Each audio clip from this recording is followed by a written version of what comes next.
नमस्कार साथियों, आप देख रहे हैं इंडिया एक्सिस न्यूज और इस वक्त की सबसे बड़ी खबर। पश्चिम एशिया में तनाव अपने चरम पर पहुंच चुका है।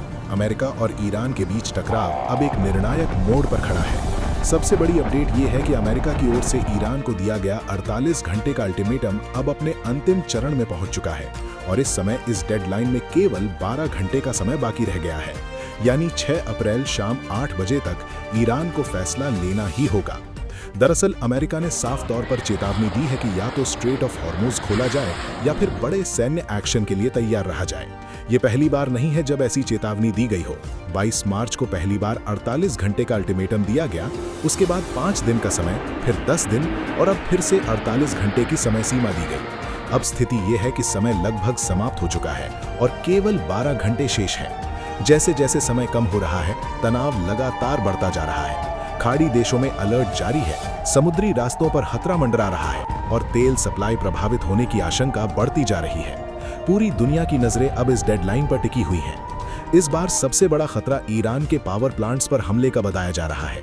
अमेरिका का मानना है कि अगर ईरान की बिजली व्यवस्था को नुकसान पहुंचाया जाता है तो उस पर दबाव बनाया जा सकता है। हालांकि ईरान ने भी कड़ी चेतावनी दी है कि अगर उसके पावर प्लांट्स पर हमला हुआ तो वो खाड़ी देशों के डीसैलिनेशन प्लांट्स को निशाना बनाएगा, जिससे पानी का बड़ा संकट खड़ा हो सकता है। ये टकराव केवल 2 देशों तक सीमित नहीं है, इसका असर पूरे पश्चिम एशिया और वैश्विक अर्थव्यवस्था पर पड़ सकता है। तेल व्यापार, समुद्री मार्ग और अंतर्राष्ट्रीय बाजार सभी प्रभावित हो सकते हैं। इसी बीच एक और बड़ी खबर सामने आई है जिसने पूरी दुनिया का ध्यान खींच लिया है। बताया जा रहा है कि अमेरिकी फाइटर जेट को निशाना बनाया गया है।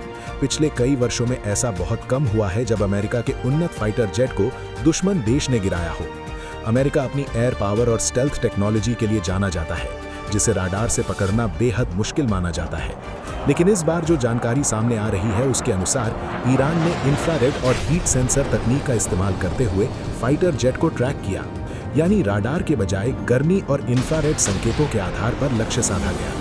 फाइटर जेट गिरने के बाद उसके पायलट ईरान की जमीन पर गिर गए। इसके बाद अमेरिका ने तुरंत बड़े स्तर पर रेस्क्यू ऑपरेशन शुरू किया। हेलीकॉप्टर, विशेष बल और हवाई संसाधनों की मदद से रात भर ऑपरेशन चलाया गया। जानकारी के अनुसार एक पायलट को सुरक्षित निकाल लिया गया, जबकि दूसरे को लेकर स्थिति पूरी तरह स्पष्ट नहीं है। दूसरी ओर ईरान ने भी पायलट्स को पकड़ने के लिए इनाम की घोषणा कर दी। स्थानीय स्तर पर लोगों को भी खोज में शामिल होने के लिए प्रेरित किया गया, जिससे पूरे इलाके में हलचल मच गई। इस घटना का असर अमेरिका की छवि पर भी पड़ रहा है। दुनिया भर में उसकी सैन्य ताकत को लेकर सवाल उठने लगे हैं, खासकर तब जब उसकी स्टेल्थ टेक्नोलॉजी को चुनौती मिलती दिखाई दे रही है। विश्लेषण में 3 प्रमुख सिस्टम्स की चर्चा हो रही है: मजीद air defence system, Verba missile system और HQ-9B सिस्टम। माना जा रहा है कि इनमें से किसी एक या एक से अधिक सिस्टम का उपयोग किया गया हो सकता है।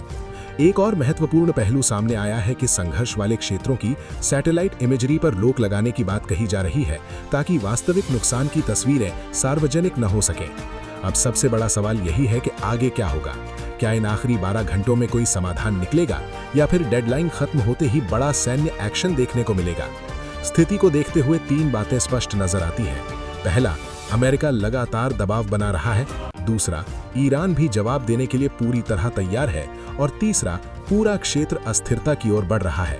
ये केवल एक क्षेत्रीय विवाद नहीं है, बल्कि एक ऐसा संकट बन सकता है जिसका असर वैश्विक स्तर पर देखने को मिलेगा। तेल, व्यापार और अंतर्राष्ट्रीय शांति सभी दांव पर लगे हुए हैं। फिलहाल पूरी दुनिया की नजरें इन आखिरी 12 घंटों पर टिकी हुई हैं और सभी को इंतजार है कि आगे क्या होता है। आप जुड़े रहे इंडिया एक्सिस न्यूज के साथ। धन्यवाद।